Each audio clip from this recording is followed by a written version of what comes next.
This episode of The Simpsons pays homage to the 1984 film A Nightmare on Elm Street. Not only is Willy's silhouette in Bart's dream modeled after Freddy from A Nightmare on Elm Street, but the killing methods are also strikingly similar. The story begins with Bart playing frisbee when he encounters groundskeeper Willy. Just as he's about to meet his demise, he suddenly jolts awake from the dream. He thinks it was all just a nightmare, but to his surprise, the injuries from his dream have carried over into reality. At school, Bart tells Lisa about his nightmare from the previous night. Unexpectedly, Lisa had the exact same dream, and a lock of her hair has been cut off. Even more astonishing, all the students at school dreamed about Willy last night. During a test at school, Martin is the first to finish his paper as usual, so the teacher lets him rest at his desk for a while. Soon Martin drifts into a dream. In the dream, Willy appears again, intent on killing him. Martin can only run for his life, but ultimately fails to escape Willy's grasp. Just like that, Martin is strangled to death, though in reality it looks more like he was scared to death. After seeing Martin's tragic state, Principal Skinner tells the nurse to make sure the children don't see this. Oh, just get it out of here.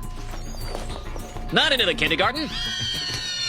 Upon returning home, the two siblings hurriedly tell Homer and Marge about what happened. At this moment, Marge recalls a terrifying incident. At an otherwise ordinary parent-teacher meeting, Homer turned the heating up to maximum despite warnings, causing Willy, who was near the boiler, to catch fire. Willy frantically searched for fire-extinguishing equipment, but the door handle happened to be broken, and the fire extinguisher was damaged from years of neglect. When Willy finally appeared before everyone, Principal Skinner told him not to interrupt others' speeches, so Willy could only sit aside and wait quietly. But by the time Homer's father finished speaking, Willy had burned down to nothing but a shell. In his final moments, he warned everyone that he would take revenge through their children and kill them in their dreams. After hearing this story, Lisa understands that the only way to survive is to stay awake. At this moment, Bart comes up with an idea. Only by completely defeating Willy in the dream can they return to their normal lives. So he plans to enter the dream and fight Willy to the death. He then yawns and enters the dreamscape. In the dream, Bart arrives at a wasteland. Willy, transformed into a lawnmower, appears and charges at Bart like a maniac. Bart dodges behind a tree and spots a sand pit. Turning his head, he notices a bag of grass. He scatters the grass into the sand pit and adds plenty of water. Willy charges over again, but fortunately the trap works, and Willy gets stuck in the sandpit. No matter what form Willy takes, it's useless. Finally, he's swallowed into the ground by the sandpit. At this moment, Bart can finally play with his idol, Krusty the Clown. But just as the two are chatting, Willy, transformed into a giant spider, slowly appears. He grabs Bart in his hand. At this moment, Lisa runs over and tells Bart to wake up, but this is Bart's dream. If Lisa appears here, it means she's fallen asleep too. Now both of them are caught in Willy's hands. At the critical moment, Maggie climbs up. She blocks Willy's exhaust vent with her pacifier. Willy's body keeps expanding and finally disappears in an explosion. The three children who flew out of Earth quickly wake up. Unexpectedly, Maggie has become the hero who saved the two of them.